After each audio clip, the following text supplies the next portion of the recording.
G Sudhakaran CPM വിട്ടുപോയെന്ന് ഞങ്ങൾക്ക് ഒരു ദുഃഖമില്ല. ഞങ്ങളുടെ പാർട്ടി അദ്ദേഹം ചതിച്ചുപോയി, ഞങ്ങളത് വിട്ടു. അദ്ദേഹം കോൺഗ്രസിൻ്റെ ഭാഗമായി, BJPയുടെ ഭാഗമാണ്. അദ്ദേഹം തന്നെ പറഞ്ഞു ഞാൻ BJP കോൺഗ്രസ് ചേരുന്ന ജനകീയ സ്ഥാനാർത്ഥിയാണ്. എല്ലാം കൂടെ ചേരുന്ന അങ്ങനെ ഒരു ജനകീയനായ സ്ഥാനാർത്ഥി, ജനകീയനായ ആൾ കേരളത്തിൽ അദ്ദേഹം മാത്രമേ ഉള്ളൂ. അപ്പോൾ അങ്ങനെയുള്ള ഒരാൾ ഞങ്ങളുമായിട്ട് ആരും ബന്ധമില്ല. ഞങ്ങളെ വിട്ടേക്കുന്നു. അദ്ദേഹത്തോട് ഞാൻ പറയുന്നത് ഞങ്ങളെ വിട്ടേക്കുക. ഞങ്ങളുടെ പാർട്ടിയെയും ഞങ്ങളുടെ പാർട്ടി നേതാക്കന്മാരെ അതേ ഇനി ആക്ഷേപിക്കാൻ വരരുത്. എൻ്റെ പോയിന്റ് അതാണ്. അദ്ദേഹം വിട്ടേക്കുക. ഞങ്ങൾ തമ്മിലുള്ള ആ പഴയ റിലേഷൻ പോയി. അതുണ്ടായിരുന്നു, അങ്ങേയറ്റം സ്നേഹവും ബഹുമാനവും ഉണ്ട്, അത് കഴിഞ്ഞു.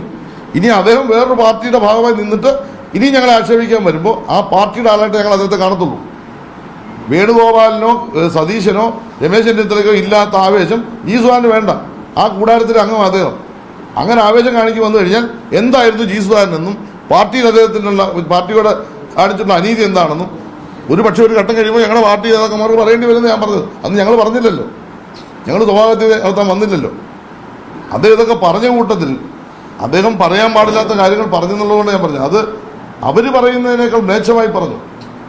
ഞങ്ങളെ എതിർക്കുന്ന BJPയോ കോൺഗ്രസോ ഇങ്ങനെ പറയാറില്ല, വ്യക്തിപരമായി പറയും. അവരാരെങ്കിലും ഇങ്ങനെ പറഞ്ഞിട്ടുണ്ടോ ഞങ്ങളെ പറ്റി?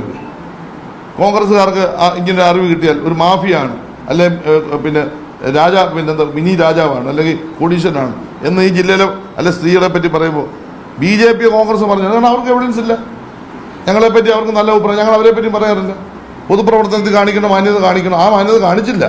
ഇതാണ് ഞാൻ ഉന്നയിച്ചത്. അതുകൊണ്ട് ഞങ്ങളുടെ പക്ഷത്തല്ല ജി സുധാകരൻ, പോയി. അദ്ദേഹം മറുപക്ഷത്തിന്റെ ഭാഗമായി. അദ്ദേഹത്തിന്റെ പാർട്ടിയെ സേവിക്കട്ടെ, അദ്ദേഹത്തിന്റെ പാർട്ടി രാഷ്ട്രീയം പറയട്ടെ, ഞങ്ങളുടെ മക്കിട്ട് കയറാൻ വരണ്ട. ആ ബന്ധം അവസാനിക്കും. ഇതാ ഞാൻ പറഞ്ഞത്.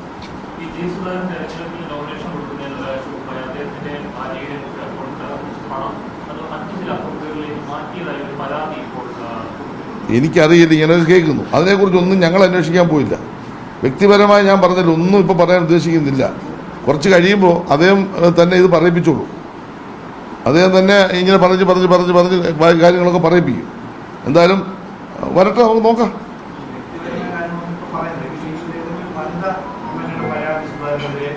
ഞാൻ പറഞ്ഞല്ലോ, ഞങ്ങളുടെ പാർട്ടിയിൽ അദ്ദേഹം പ്രവർത്തിക്കുന്ന കാലത്ത് അങ്ങോട്ടും ഇങ്ങോട്ടും പല കാര്യങ്ങൾ കാണത്തില്ലേ? ഇപ്പം എന്നെപ്പറ്റി പാർട്ടി പല കാര്യങ്ങൾ ചർച്ച ചെയ്ത് കാണത്തില്ലേ? അദ്ദേഹത്തെ പറ്റി പല കാര്യങ്ങൾ ചർച്ച ചെയ്ത് കാണത്തില്ലേ? പാർട്ടിയിൽ ഒരു തെറ്റായ കാര്യം വന്നാൽ ചർച്ച ചെയ്ത് തിരുത്തും. അതിൽ ഞങ്ങളുടെ പാർട്ടിയുടെ നിലപാട്.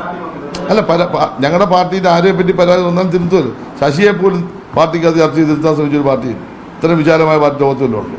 അപ്പോൾ അങ്ങനെ ഒരു പാർട്ടിക്ക് ഒരു ചർച്ച നടത്തി തിരുത്തേണ്ട കാര്യങ്ങൾ വരുമ്പോൾ ആ ചർച്ച നടത്തിയ കാര്യങ്ങളെല്ലാം നാട്ടുകാരെ കണ്ട് വിളിച്ചു പറയല്ലേ ചെയ്യേണ്ടത്.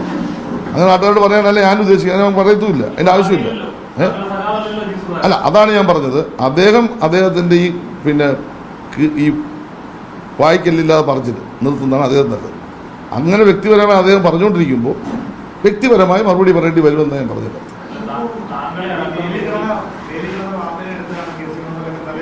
ഒയ്യോ 100% അനുഭവം. വേണുഗോപാല് ആലപ്പുഴ കടലിൽ ചാടിച്ചാവും എഴുതി വെച്ചു. എനിക്ക് വേണുഗോപാലിന് ഭയങ്കര ഇഷ്ടമാണ്. കായലിൽ ചാടുമല്ല, കടലിൽ ചാവും. കായലിൽ ചായ പിന്നെ ആയാലും ബോട്ട് വന്ന് രക്ഷപ്പെടുത്തും. കടലിൽ അതുപോലും ഇല്ല. 6 മാസത്തിനകം വേണുഗോപാൽ ഇത് തള്ളി പറഞ്ഞില്ലെങ്കിൽ എൻ്റെ പേര് മാറ്റിക്കുന്നു. 6 മാസം. 6 മാസമൊന്നും വേണ്ടി വരത്തില്ല. ഞങ്ങളിത് അനുഭവിച്ചില്ല ഇത്രയും കാലം.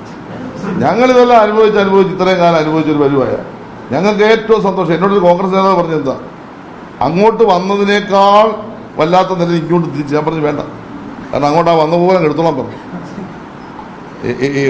എന്താണ് വന്നത് ഭാഗം ഞാൻ പറയുന്നില്ല. വേണുഗോപാൽ ചെയ്തതിൻ്റെ മുഴുവൻ പാവവും വേണുഗോപാൽ അനുഭവിക്കും. ബൈബിളിൽ പറഞ്ഞുള്ളൂ. ആലപ്പുഴ കടലിൽ ആ പൊളിക്കാത്തൊരു പാലം, ആ പാലം ശ്രദ്ധിച്ചോണം നിങ്ങൾ. ആ പാലത്തെ കൂടെ നടന്നു വേണ്ടി ചാടും. അത്രയും കിട്ടും. 3 ദിവസം കഴിഞ്ഞിട്ട് കിട്ടും. ഈ അസംബ്ലി ഇലക്ഷൻ റിസൾട്ടൊക്കെ വരട്ടെ, അപ്പം കാണാം. ഇത് 2 ആയാലും വേണുഗോപാലിന് അന്തിമ ഉറപ്പാ. ജയിച്ചാലും അന്തിമ, തോറ്റാലും അന്തിമ. ഞാൻ ഉറപ്പിച്ചു പറയുന്നു. 2 ആയാലും അന്തിമ എഴുതി വെച്ചു. ഇപ്പൊ ഇത്രയും നമുക്ക് അവസാനിപ്പിക്കാം. വീണ്ടും നമുക്ക് ഇരിക്കേണ്ടി വരും. ഇരിക്കാം.